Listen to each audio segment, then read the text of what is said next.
মায়ের গর্ভে বাবা ভান্ডারী কেবলা কাবার গাউসুল আজম উপাধি লাভ।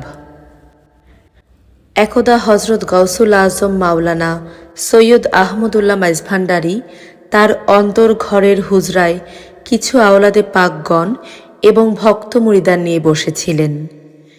এমতাবস্থায় ওনার সহোদর ছোট ভাই সৈয়দ আব্দুল করিম মাইজভান্ডারীর সহধর্মিণী হজরত বাবা ভান্ডারী কেবলা কাবায়ের স্নেহময়ী মাতা সৈয়দা মোশাররফ জান বেগম সাহেবানী হুজরা শরীফে আসেন।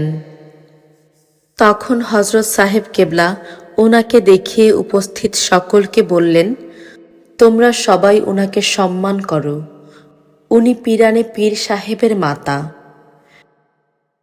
পিরানে পীর বলতে তরিকত জগতে গাউসুল আজমকে বোঝানো হয়। তখন বাবা ভান্ডারী কেবলা কাবায়ের স্নেহময়ী মাতা মাত্র 4-5 মাসের গর্ভবতী ছিলেন।